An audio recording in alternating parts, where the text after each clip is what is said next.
And this unit involves finding the antiderivative of functions. Finding the antiderivative of functions. For example, one other note on these formulas, look up please. One other note. Just because I wrote x and dx doesn't mean the formula only works for functions in terms of x. It could have just as easily have been t and dt, or u and du, or w and dw, whatever. So, questions? Yeah, Arthur's little sister.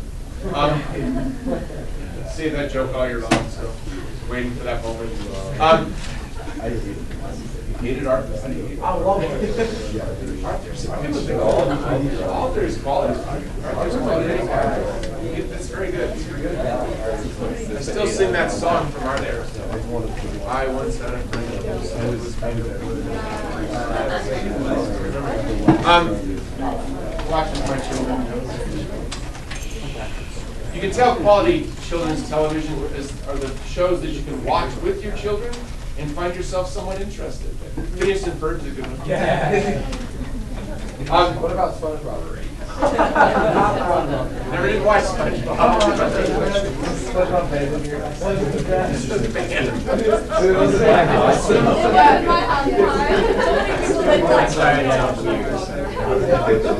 I never understood that. What? I never understood that. I can't watch SpongeBob.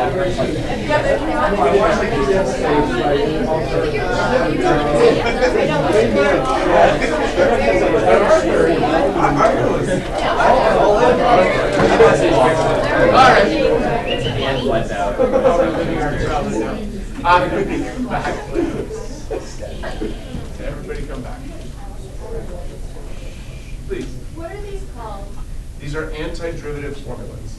An example will really help. So let me show this simple example. 1 second. So write this down. So look, the formulas, keep them on a separate piece, like literally a complete separate sheet of paper.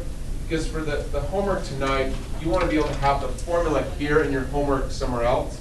And you have to do your homework in your notebook tonight because it's like Unit 2.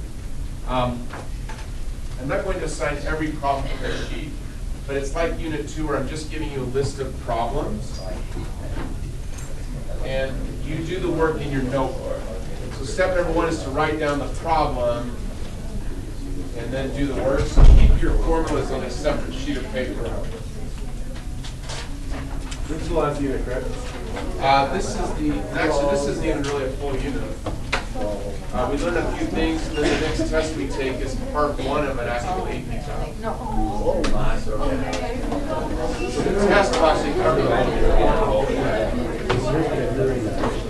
There are a few things, Jackson, that we still will keep learning because they didn't fit very well into the units. But yeah, we're done with all the full units. This unit will feel fairly short.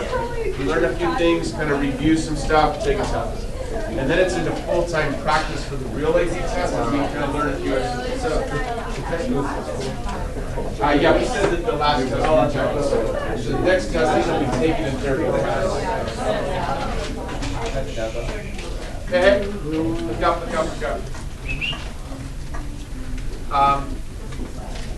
You write this in your notes. Oh, please. Write the following in your notes. So Kelsey said, what are these called? They're antiderivative formulas, but write the following in your notes. When you are asked to find an antiderivative,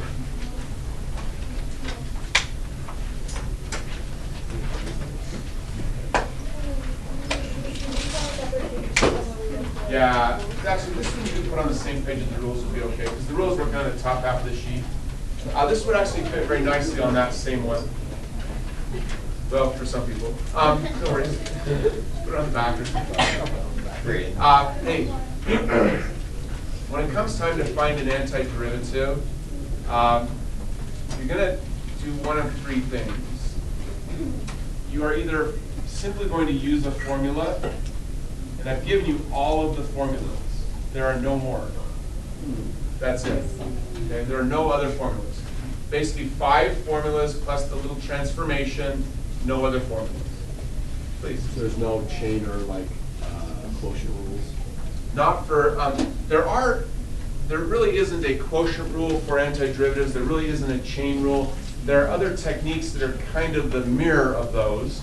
For our class, we do a technique that is kind of the mirror of the chain rule. It's called substitution or integration by substitution. But for this class, that's it. There are many other techniques you would learn if you take Calc 2. We just don't cover it. Next thing, look at the board, please. You're going to run into problems where the formula won't work. Like, it just won't fit the problem.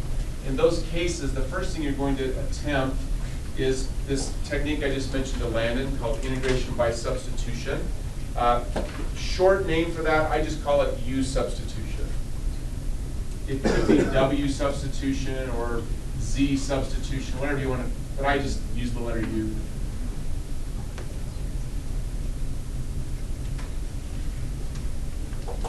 But U substitution won't find you the antiderivative. It just transforms the problem into a problem that can now use a formula. So the last step on any antiderivative problem is to use a formula.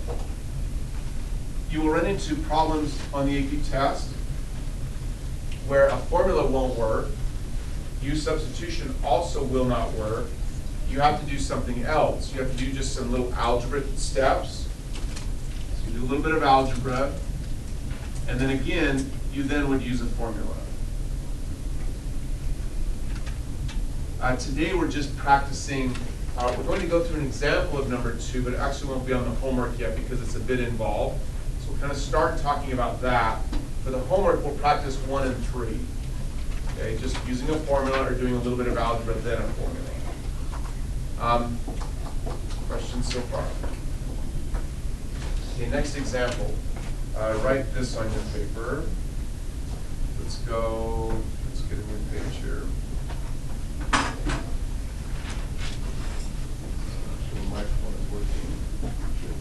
Okay, so right here, write down antiderivative. Just a simple example. Antiderivative of x squared dx. Yes. Good question. Say about herself. Perfect. Hey, take it for Sarah. Perfect question. Somebody answer a question. Symbolically, what is the difference between this symbol that I'm writing on the board, and I keep saying the word antiderivative, versus the symbol I have been writing on the board for a month, and I kept saying the word integral? Because there's no like start and stop. Perfect. There's no limits. So there are no limits of integration. There are different terminology. Some mathematicians like the terms, this is known as an indefinite integral, and the one we've been discussing is known as a definite integral. I've never seen those words on the AP test, so I've never worried about them. I prefer the terminology that other mathematicians like, which is, this is known as an antiderivative. It's the reverse of the derivative. And the other symbol is an integral. And they are different symbols. Integration means to take, whatever value this is for x, plug it in here, work it out, multiply by a small change in x, and do that over and over again until we get to this x. That's what integration is. Antiderivative means figure out a way to go backwards. Like, think to yourself, this is the derivative of something. What was the something from which this derivative came? That's what antiderivative means. Question? Take it for Sarah. Okay. So we can use a formula on this one. There's the first formula I gave you on the sheet that looks like this.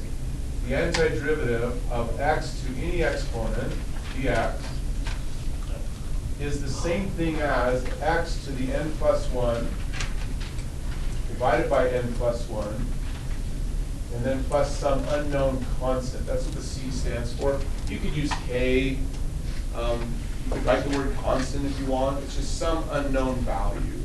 That means it could be 5, 3, -1, 0. You just don't know what it is. If we apply this rule, this antiderivative becomes, look, the formulas are simple. This right here is the left side of the formula. You see the match. Yeah. And the n is 2. So you just apply the formula and say, if this is the left side of the formula, the right side of the formula becomes x to the 2 plus 1 divided by 2 plus 1 plus some unknown constant, which is the same thing as x cubed divided by 3 plus some unknown constant. So this is the formula whose derivative is this right here. That's it. Questions to that point? Is that finished? So the statement is, and in fact, let's do one more thing, Ellie, will help. Please write this in your notes. If I take this, what people say would be the answer to the problem, and I say, let's go find the derivative of that answer. So we're going to take d over dx of x cubed over 3 plus a constant. Somebody help me. If you're finding this derivative, what's the very first derivative rule you're going to use when finding it? Add, subtract. So I took it for Deborah. So I say d over dx. Let's see, I'm going to write this as 1/3 x cubed. I prefer multiplying over dividing. This is d of c over dx. Okay, somebody tell me, what's the derivative of a constant all by itself? 0. So that becomes 0. That's the whole reason why you put the plus c. Because if this had been 10, the derivative of 10 would still be 0. If this had been -1, the derivative of -1 would still be 0. So when we're working backwards, we don't know what the number was. We just know that the function from which the derivative came could have had a plus something. It could have been plus 0, but it was plus perhaps something. So write that down. To do this derivative, we now say, let's come over here. Let's see, the 1/3 is a constant. D of x cubed over dx. 1/3. I'll just bring down the 3, multiply by the x. 3 minus 1, and there's a dx over dx. So then it becomes 1/3 times 3 is 1. It's x squared. It worked. It's a circle. There was a function. If you take the derivative of that function, you get x squared. You take the antiderivative of that function, you're right back where you started. So is there a possibility that we just say plus c because it could have a constant, but there could not be a constant? Think of it this way. There was some constant, maybe it was 0. Okay. But there definitely was Oh, that's something. better. But it could just be 0. Your understanding there is Yeah. perfect. Take it. On that formula, the others, That's good enough. how would you use the AX plus B? I don't see Gotcha. Another example will help with that. So hold 1 second. Good question. Anybody else? Cool. Is everybody comfortable with the idea of why we add C? Give me a 1 or 2. 1 means you're comfortable, 2 means you're not. Like when we're finding an antiderivative, why it is necessary to say plus C to account for the fact that the function that we took the derivative of could have had a number here. We just don't know what that number is, so we just say plus some number possible. That tells us it could be 0. Just say plus something just in case. Show me 1 or 2 if it makes sense. 1 means yes, 2 means no. The next thing I want you to show me 1 or 2 on is 1 means yes, 2 means no. Does the general idea make sense to you that this was the derivative of something? We want to go backwards and find out, well, where did this derivative come from? It came from this function. Maybe 1 or 2 if that makes sense. That's all we're doing when we're doing antiderivatives. Beyond that, antiderivatives are very procedural, meaning it's just step by step. There's not a whole lot of thinking involved as far as like story problem type thinking. It's just steps. So if you liked Unit 2, you will like in the homework for the next couple of days. It's very much like Unit 2. Step, step, step, answer, step, step, step, answer, step, step, step, answer. No real like analyzing, no making sense of an idea, just step, step, step, answer. So what I said to Jackson, this unit isn't a traditional unit.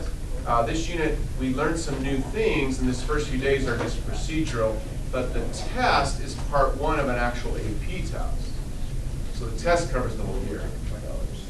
So the test is not just for the unit. So yeah, some people asked last unit. Last unit was really the last unit. Would these type of questions be only multiple choice, or would they? Oh, great comment. Hey, take it for Deborah and also Kelsey. No, I've seen them in both places.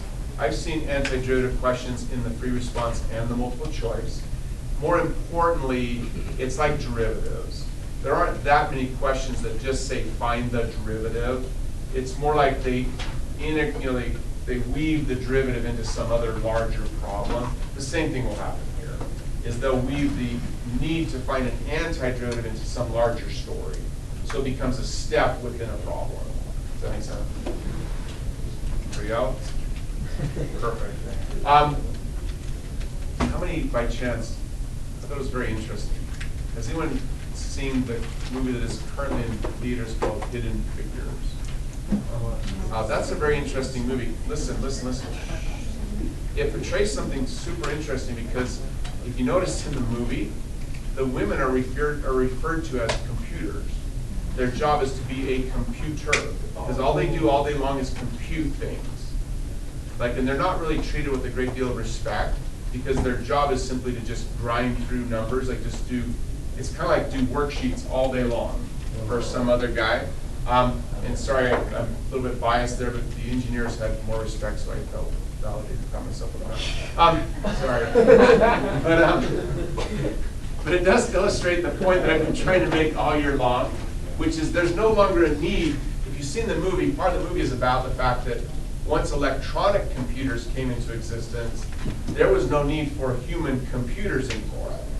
There's no need for people to do step, step, step, answer, step, step, step, answer. The computer can do that. Why do we do it? What's that? Why do we do it? Why do you do it? Valid question. The whole idea is this. They're trying to get you to the point where you can actually do the thinking on your own. And so that's why in this class I emphasize heavily, if you're just trying to learn the steps, you're off track.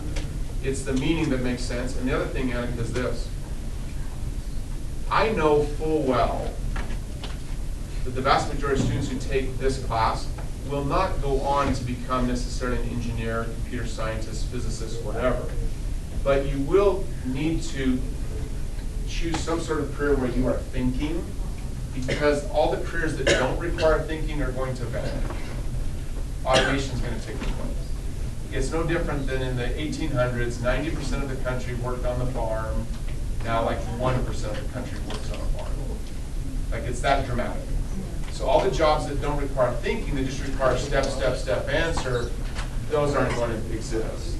So calculus, really, I feel strongly that calculus is a really good class to take because it's going to force you to learn how to think.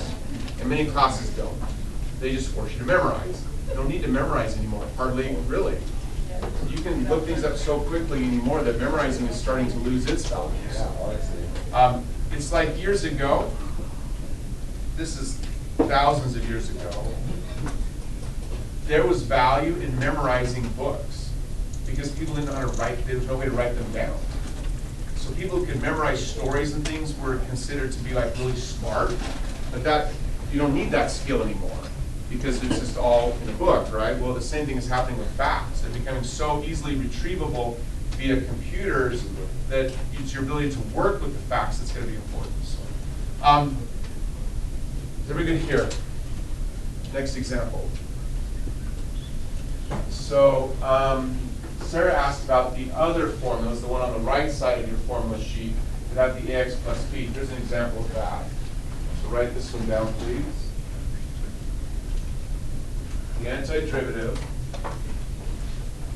of, we'll throw in one extra thing here. We just say 5 multiplied by 2x plus 3 to the, we'll say 4th power work, dx. If you look at your formula sheet, the left side does not have a formula that looks like that. Because the only formula on the left that even looks similar is the one that says x to the n. But this certainly does not look like x to the n. But with a little bit of thinking, it does look like the formula on the right. So this is the formula you're going to use. The antiderivative of ax plus b to the n power dx is equal to 1 over a multiplied by ax plus b to the n power plus 1, all divided by n plus 1 plus the constant. That formula actually fits. We do have to do one algebraic thing first.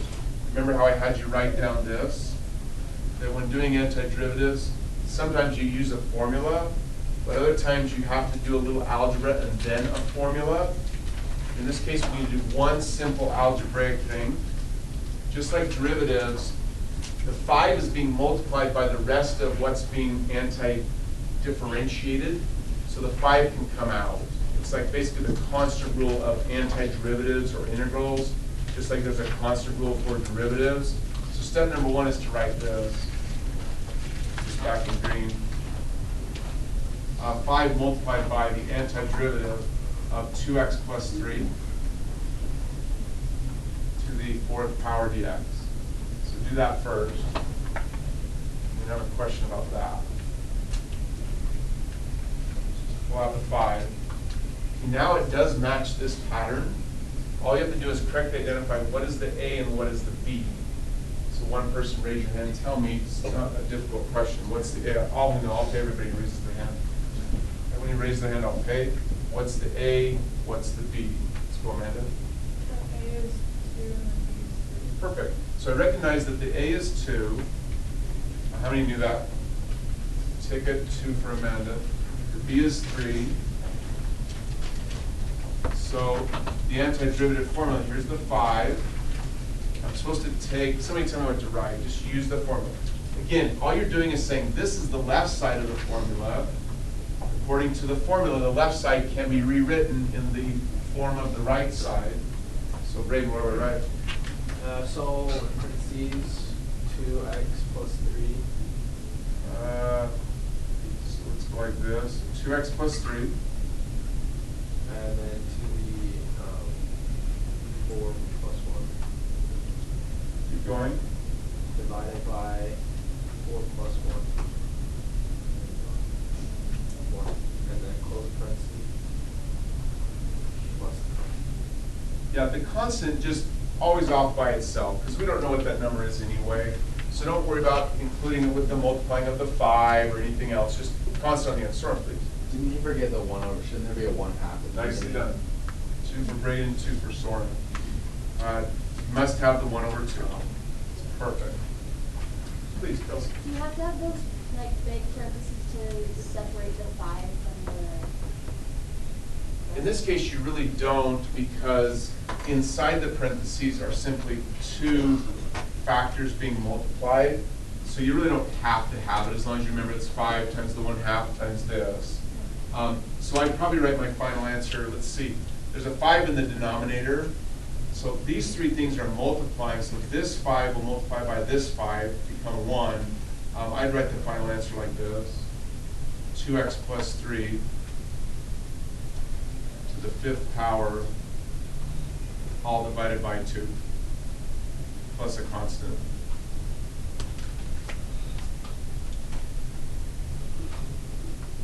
Take it for Kelsey. Questions?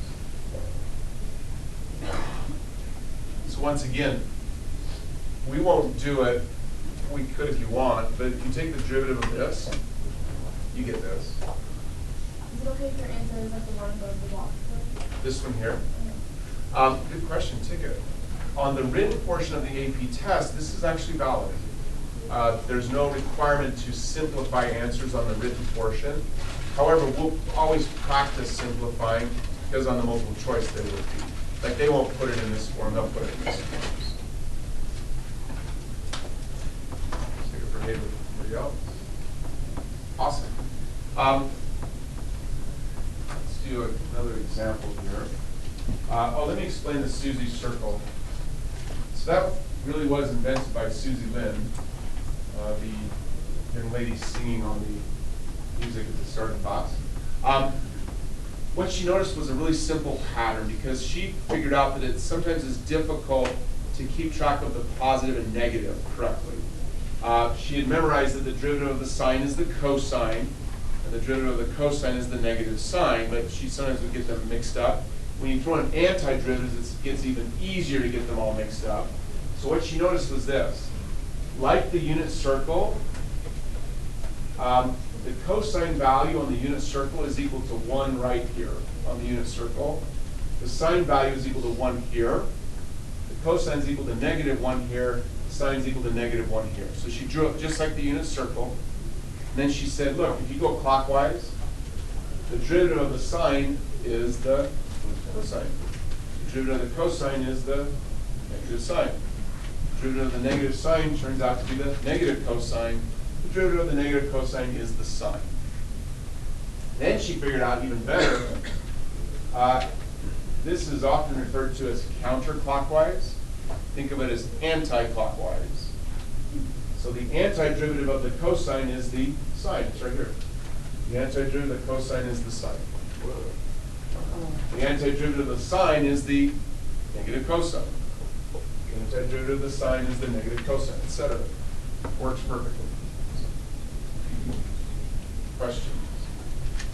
So that's just a memory aid. She helped her, it's helped other people. So, okay, another example.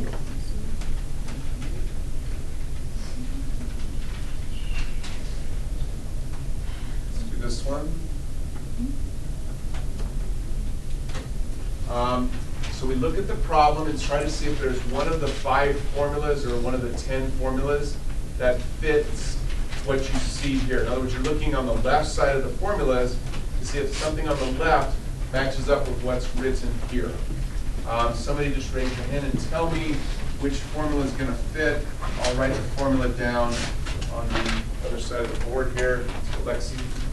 That e to the x. So tell me exactly what you're writing. E to the x. So you say antiderivative Antiderivative. of E to the x dx equals ex plus c. take it for Lexi. 2 actually.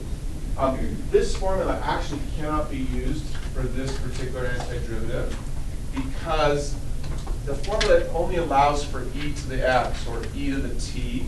It doesn't allow for e to the 3 times x. So we actually have to use the extended version. Okay. So somebody else read the extended version to me. I'll write that one down. So Kelsey. Is it the antiderivative of e and to the power of a plus b dx equals 1 over a b to the power of ax plus b plus Take it for that. Nicely done. Yeah, that one actually works. You simply have to identify the a and the b. Someone else, please. If we want to use that formula, we have to identify what a is, what b is. Jax? A equals 3 and B equals 0. Perfect. A is 3, b is 0. So now I can say that this antiderivative is equal to what I've written here on the right side of the page. Someone tell me what to write down. Go, Sarah. 1 over 3 and then e to the 3x plus c. I could write plus 0, but there's not really a need to. Just to emphasize that there is a b value, it just happens to be 0. Take it for Sarah. If I take the derivative of what's inside the box, I will get what I am now circling with the dotted line. Those will match perfectly. Questions? Awesome. Let's do one more example. Let's put that one for a minute. Let's do this one.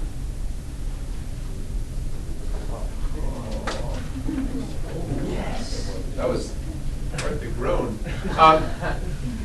It does look kind of nasty because it's long, but again, back to this little note on your paper right here. If you simply do a little bit of algebra first and then start using formulas, it's not difficult at all. So, somebody suggests what is the first bit of algebra that we might do to make the problem easier? It's very much like derivatives. Very good. Let's go ahead. Factor of negative 2. We certainly could, and it's totally legal. Nothing wrong with that. I'm not going to just because from experience. Like it's totally a good idea. From experience, I found that something else goes a little bit better first. No worries. Take it for that. Kelsey's in. Who else is in? What else comes? What are we going to do next? Ellie's in. Exactly. How would you do like factor out like the x values, or is that not possible? Oh, thank you. I'll give you 2 for that one. You actually cannot factor out the x because x is not a constant. It's like derivatives. The only thing that can come out of the antiderivative are constants. So think of derivatives. If you had the derivative of something like this, what would be the first rule you would use when finding the derivative? It's really the same approach, right? No worries, just take it for a good try. Jackson's in. Who else? Ellie's got it. Think of derivatives. If you were taking the derivative of that expression, what is the very first rule you would use?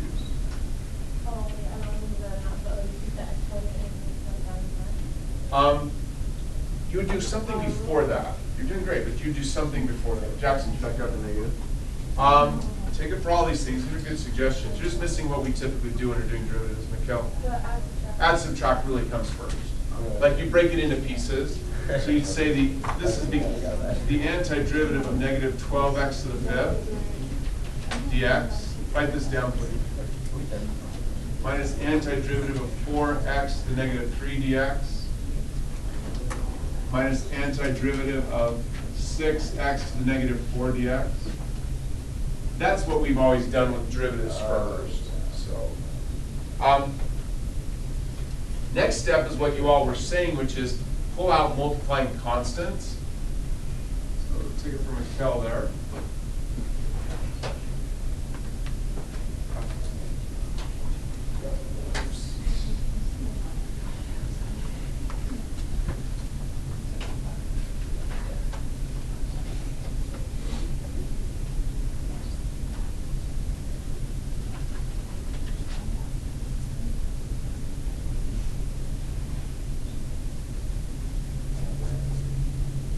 Questions there?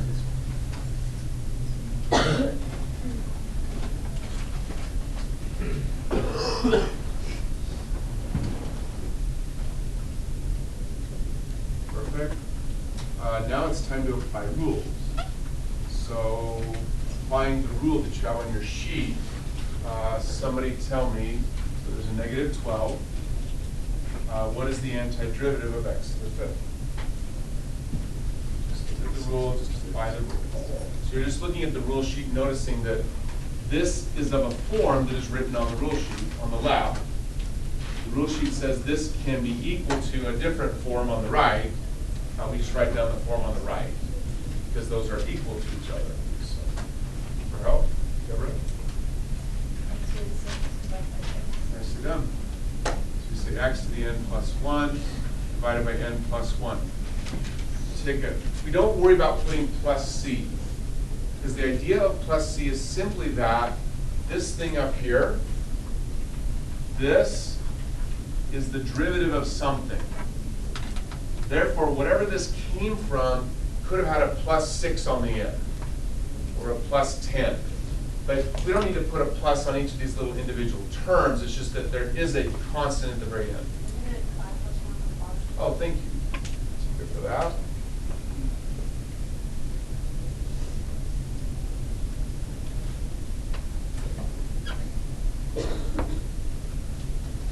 Can we say minus 4? Somebody do the next one, please. Go. Go, Soren. X squared over 2. Nicely done. So x to the negative 3 plus 1, which becomes squared. Negative 3 plus 1. Again, we don't worry about the plus c. That's just something we put on the very end. Somebody just do the last one. Take it for Soren.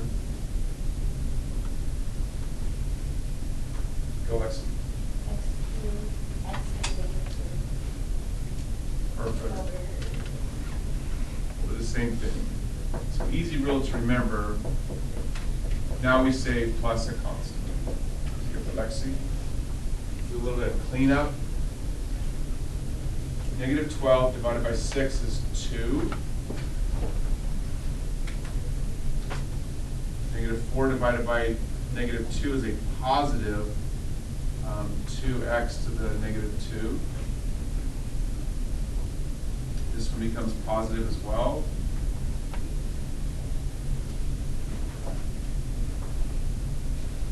So that's the function whose derivative is what's in blue.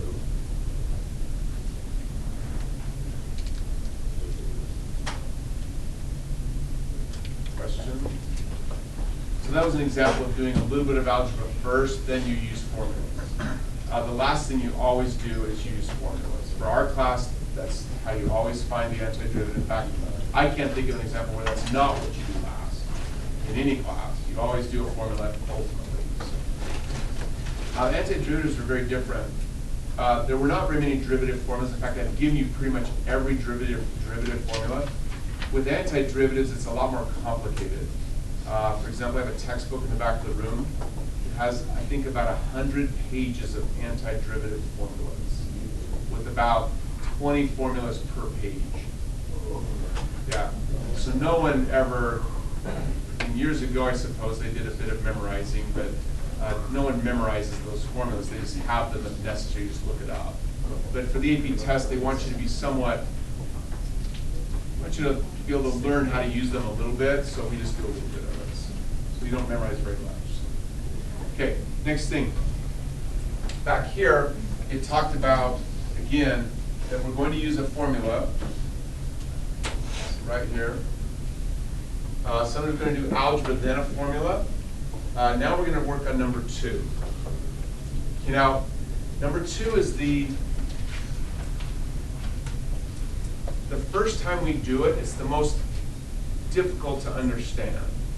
After you've done it a few times, it is not really that difficult. Just be a little bit patient, okay? The homework tonight will have problems using number 1 and number 3. I'm actually not going to give you problems from number 2 yet because I want to have time to do a few examples. And it will take us a while to get through the first example. So just be a little bit patient. First thing, though, is to identify when you would need to do this. The way you can tell is when you encounter a problem, say like this one, right here. Back up a little bit, right there. And you're looking for a formula that will work with that function.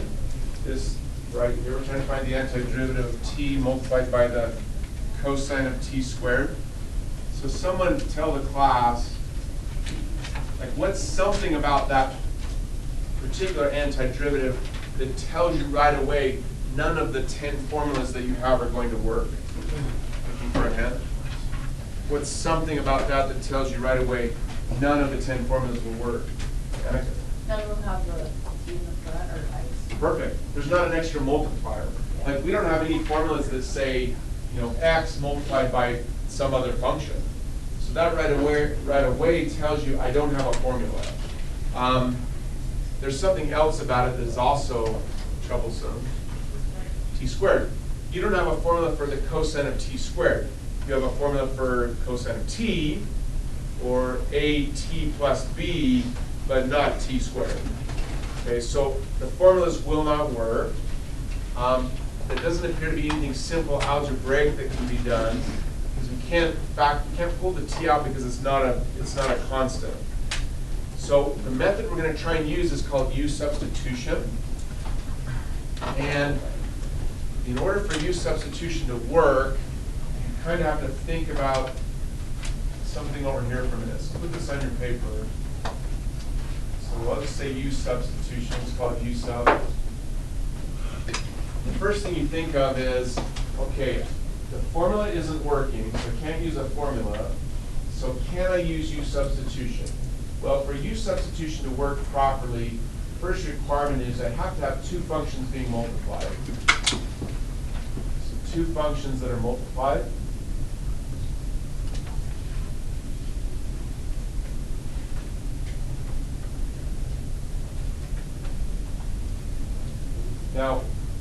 sometimes one of the functions can be a constant. That's not typical, but it is possible that one of the two functions is simply a constant. It's more common for there really to be two functions being multiplied. So in this case, I know that U substitution will work because I can see that there are two functions being multiplied. Just raise your hand if you can see the two functions that I see. Okay, everyone who raises their hand. Who can see two functions being multiplied? Right here in this thing I circled in blue. Who can identify the two separate functions that are being multiplied? So Brady, what are they? T and cosine of t squared. So if you would have said t and cosine of t squared, please give yourself a ticket. And then Brady gets two in the voice. Questions? So far I'm thinking, okay, U substitution is going to work because I've got two things being multiplied. The second thing you've got to think of is this. U substitution will only work if one of the two functions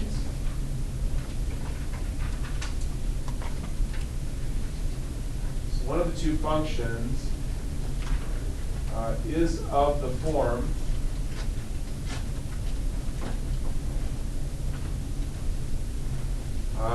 and that could be x or t or whatever, so we'll use t in this case, is of the form actually something to a number. However, this again doesn't work if n is equal to -1. And for the purposes of U substitution, it may not, well, just, so one of them's got to be something to a number, or it could be the e to the something, or it could be 1 over something, or it could be the cosine of something or the sine of something. Now the good news is there are 5 forms here, 1, 2, 3, 4, 5. They match the 5 rules that you have. Okay, that's by intent. So as long as you can look at the two functions being multiplied and identify one of them as fitting the form that's the formulas are written in, then you can still keep thinking that U substitution might work. For example, I've got, now t really isn't very interesting. I guess I could think of it as t to the first, but usually it's something a bit more complicated. So the form that fits best here is this one. Cosine of something, the something being t squared. So that matches what I'm expecting. So what I do over here is I write on my paper, U is equal to t squared. Again, the letter U is random. It could be W or whatever. So write down, U is equal to t squared. Questions? Okay, next thing. U substitution is a teeny bit complicated, so I need you to write exactly how I write. I'm going to have 2 columns here. A column in blue, I'm going to put a little divider, and I have a column in green. You need 2 columns because some of the work you do here supports the work you do here, but they're not sequential. It's not like this followed by this. It's like you're doing 2 things simultaneously. You have to keep track of both of them, so please make sure you have 2 columns. The next step is to understand, I guess, why we're even doing it. We don't have a formula for this. It's called integration by substitution because what we're going to do is some mathematically legal steps which will get rid of the t and the t squared and the dt. They will all be replaced by terms using the variable u. Once the transformation is complete, we will be able to use a formula. So our goal now is to get rid of every one of the t's.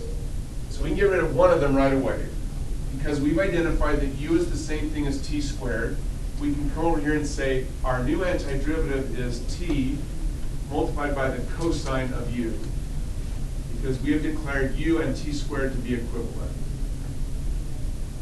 That may feel a bit bizarre. If it feels bizarre, I do not blame you for feeling that it is bizarre. Because it seems like magic, which math isn't magic. I hate that idea that it's magic. You're like, wait a minute, you just can declare that u is the same as t squared and then just write it down. And the answer is yes. The reason I want to do it is because I have a formula for finding the cosine of u. So I'm making progress. I did not have a formula for finding the cosine of t squared. but I have a formula for the cosine of u. So by making this simple substitution, which is mathematically legal, I'm closer to being able to use a formula. But I still have to get rid of the t and the dt. Questions at this point? Feel free to ask about anything. Every time you do a use substitution, are you gonna have two columns? Always. So whenever you're doing use substitution, always 2 columns. That's kind of my invention, Sarah. But I found that it really, really helps keep your thoughts organized. Please, Ellie. Got it. The choice comes from this part over here. I thought to myself, to do use substitution, I've got to have 2 functions being multiplied. I do. One of the 2 has got to be of the 5 forms for which I have formulas. And I noticed that this one fit perfectly. The cosine of something, my choice for u is the something. Key word there, my choice for u is the something. It's either Landon or Jackson, I don't remember which, talked about, is there a reverse chain rule? When we're taking a derivative, you probably have heard me say over and over again, the derivative of e to the something is e to the something times the derivative of the something. This is the reverse. We've got the cosine of something, that came from the chain rule. The u is your something. This method is basically the chain rule backwards. So, other questions? Take it for those 2. Next thing, I'm trying to get rid of the t and the dt. So I'm going to rearrange this to make that easier. So I go like this. Cosine of u, t dt. Okay, you may not know why I did it, but you need to know at least why it's legal. So somebody tell the class, why is that a mathematically legal step, Brady? Because either way, any way you put it, you're all still multiplying everything. Nicely done. There are 3 things being multiplied. The order doesn't matter. So that's legal. Take a question. Please. Oh, thank you. We won't encounter any problems where it would be 3. You may be able to break it into 3. Hold on a second. Break it into 3, but you wouldn't want to. For use substitution to work properly, you're going to want to view it as 2 functions being multiplied. Correct. In an integral, take it for Ellie. In an integral, the dt has the significance of meaning that we are literally multiplying this by dt. In an antiderivative, so everybody look at the board. This is crucial. In an integral, you really are multiplying the function by some small amount of time. Judy? Are you willing to answer a survey question? Like, take 2 seconds? Go. Okay. So at the end of your day, like, on average, about how many students, like, missed or slept your class? Not very many. At the end of the day, like all my classes, like per class. At the end of, like, all your classes, so, like, just overall. So overall, I might have on an average day 5 people in total labs. Cool. Thanks. All right. Thanks. Definitely random.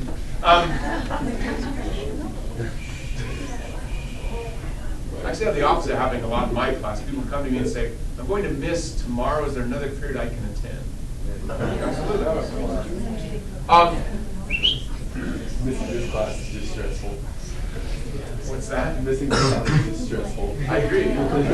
I think I've missed this class once.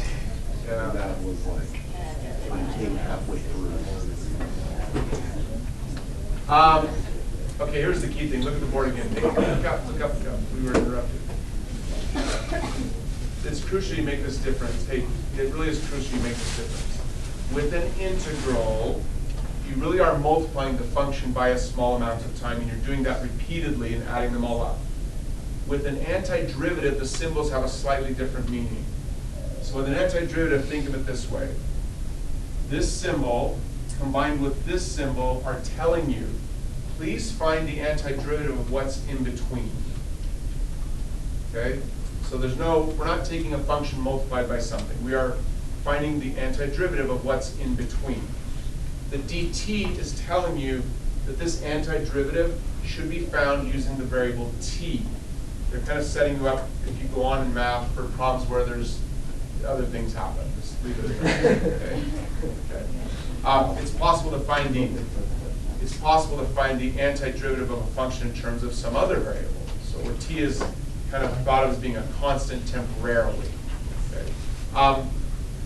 Anyway, so different. It's not this times dt, it's the two symbols mean find the antiderivative of what's in between. Okay, the goal here is to transform this antiderivative problem into a new one that only uses the variable u. So we've done part of it, but we need to get rid of the t and the dt. We need to substitute for them. So over here is where we figure out how to make substitutions. The green is where we actually make the substitutions.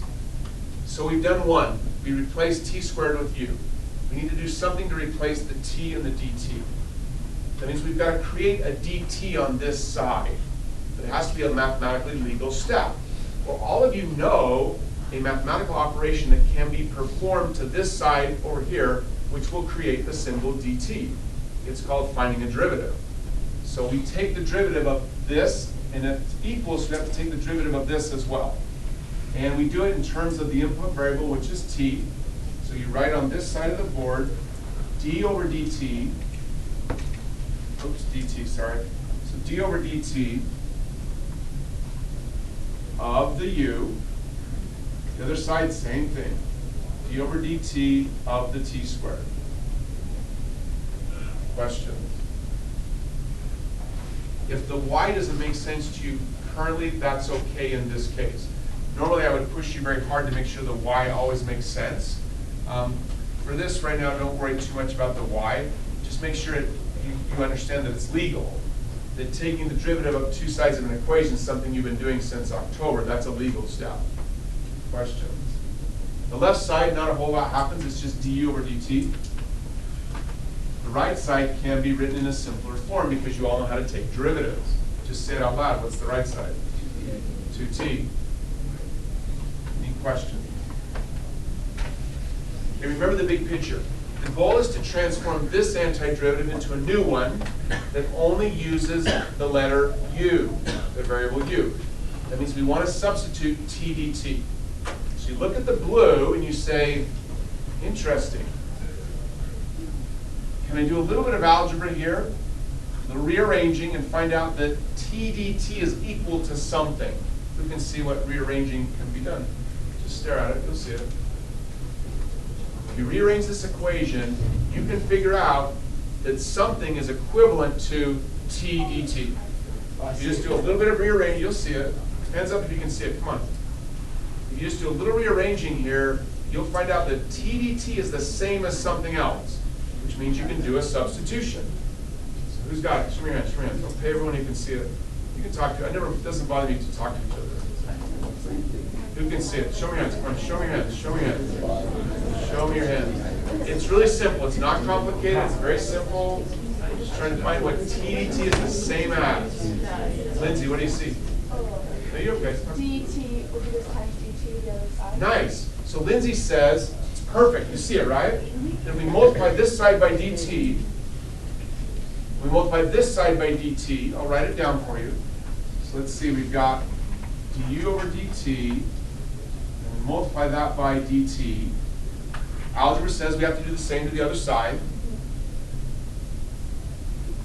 Okay, how many saw that before Lindsay said it? Show me your hands. Take a 2 for Lindsay.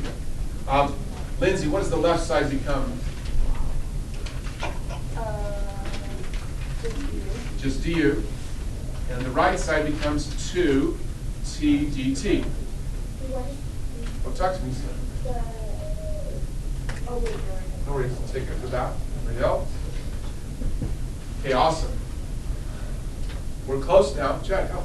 Well, I was wondering if you wanted to divide by 2. Absolutely. Because the whole idea is to figure out what can I replace t dt with.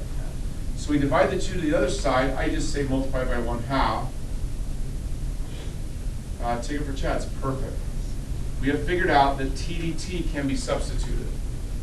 It's equivalent. Equal means same as. 1/2 du. So I go to the green. The transformation is complete. It's like a reality TV show. Something from Marvel Comics, the transformation is complete. There's no longer a t anywhere in this antiderivative equation. or expression. Okay? You have done two substitutions and eliminated the t's. And you've created a new problem for which a formula will work because the 1/2 is a multiplier. So you put that out front.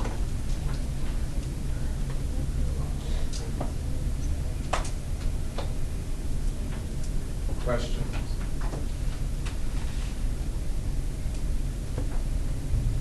Just let me catch up in the middle. Please, sir.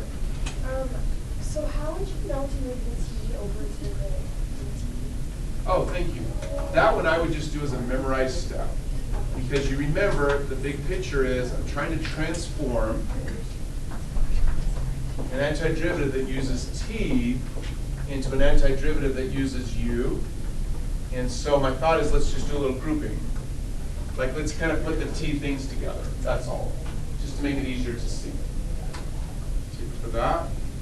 Another question. Okay, right here, now look at the notes we put down in your paper earlier. Look here. We said that when we are finding antiderivatives, we're going to first try a formula. That didn't work. Our second choice is going to be to see if u substitution will work. It did. We transformed it. We're now supposed to use a formula. Back to the problem.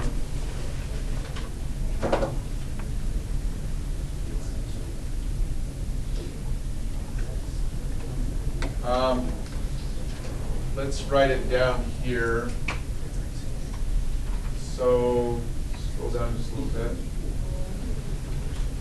So somebody, tell me let's write down the formula here. So the formula is, what formula are we going to, tell me, what's the formula I'm going to use? Hand, please, come on. Look at your formula sheet, raise your hand and tell me what formula to write down, which now applies to this one. Chad, go. Do the antiderivative and then cosine x dx. I see that. In this case, we'll just say it's u. Oh, yeah, it's No equal worries, to- no worries. And what's that going to equal? Equal to the sine of x plus, I see that. for x of u. Yeah. Either way, you're fine. Take it for Chad. Please, please. So do you still do dx even though you change your x to u? Oh, gotcha. I didn't mean to do that. That was simply a mistake. How many noticed that? 2 tickets. Well done. 3 for Bailey. So the formula would look like this. I apply the formula here, which means I recognize that the left side of the formula is what I have. Because equal means same as, I can write this in place of this. So I have 1/2 sine of u. I say plus a constant. The last step is to do the final and third substitution, which is I'd say u is the same thing as t squared. So this becomes 1/2 sine of t squared plus a constant. The expression in the box, if you take the derivative of what's in the box, you will get what we started with, which is what's in blue circles. Green is your answer, what you circled is your answer, but the blue helps you find that. Yeah, and no, 2 tickets for that, Kelsey. I kind of avoid saying the word answer just because I feel like it leaves out the meaning. But what we were asked to do is find the antiderivative of what's circled in blue. And this is that antiderivative. Yep, that's what the problem said to do. It said, go find this antiderivative. We did. Other question? Please, Ellie. So how we did your derivative, you're trying to get rid of the x. Is this one we're trying to get rid of the antiderivative? Yeah, that's very good. When you're finding a derivative, you're trying to ultimately make sure that the derivative operator operates on everything. Here, it doesn't quite work exactly the same. You're trying to get to the point where you can use a formula, and when you use the formula, the antiderivative operators, which really are 2 of them here, these 2 work together, this one and this one. Those operators disappear. The formula says that this is exactly the same as this. So once you get to the point where you can use the formula, now you don't need the operators anymore. Let's do one more thing just to confirm that it all worked. Does everyone have this in their notes? I'm going to erase it. So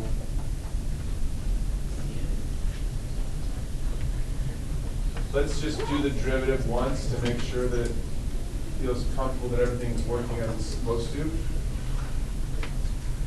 So if we take the derivative of this expression, change that to a different color, purple works. So now we're saying, okay, this is just checking our work. You don't have to check your work if you don't want to. You can simply look at the back of the sheet and it will tell you the answer.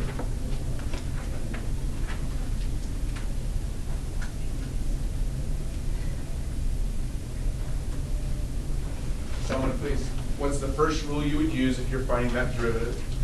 Go ahead. Hear your voice. Haley. Add, subtract. So I write d over dt of 1/2 sine of t squared plus d over dt of c. Somebody tell me what to write next.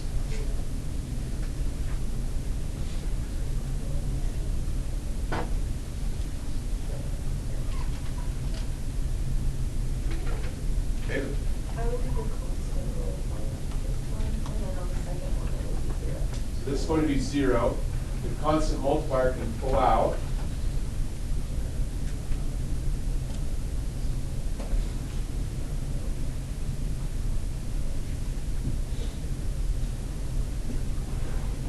Let's take it for Bailey. Question? Now we just use the sine rule. It's 1/2. Derivative of the sine is the cosine of the something multiplied by the derivative of that something.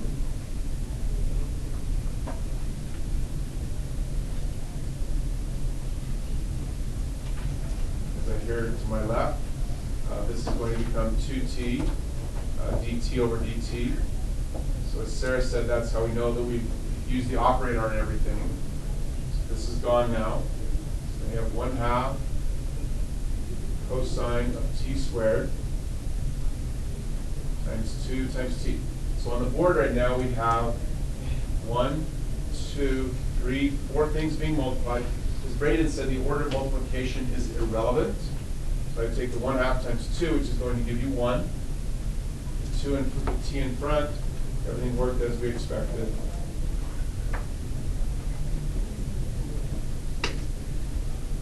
That's exactly what we started with way up here. It's just a circle. You had a function, you found the antiderivative, you take the derivative, you're right back where you started. So, question. Okay, again, this is a pretty involved process. So rather than send you home with U substitution problems, I'll text you the problems for the sheet. And we'll leave out the U substitution for today. Let's do one more formula example though. So another example with a formula is this one here. Someone tell me, what formula should I write down that applies to this antiderivative?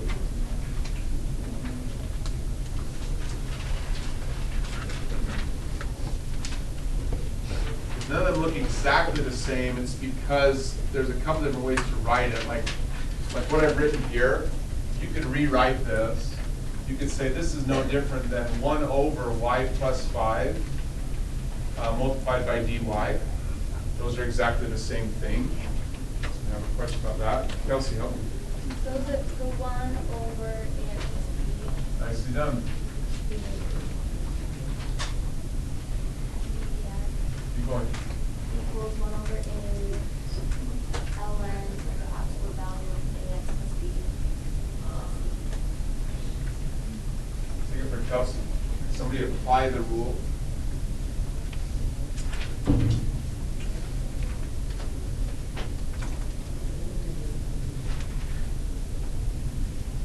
Go, Ty. All right, so the antiderivative would be 1 over y plus 5. Oh, fair enough, that's fine. We don't really have to write it again, that's fine, because we're just going to say that this. Yeah. Yeah, you're doing great. So we're saying this Yeah. is already here. And because equal means the same as, we can write this side now. So 1 over y. Oh, take it, but not 1 over y. Okay, so I'll call someone else. then. You're good. Help us, Ellie. What do you 1 over 1? 1 over 1. Because this is 1, y plus 5. So the a is 1, the x is the y value, and the b is the 5. No worries, no worries. Question? So somebody else too much to write? Ellie gets a ticket on that one. Let's go, hey. 1 ln. We'll say 1 over 1 for emphasis, but you're great. Okay, ln of absolute value of x plus 5 plus b. Nicely done. So then you're right, on the back of the sheet, it'll just say that.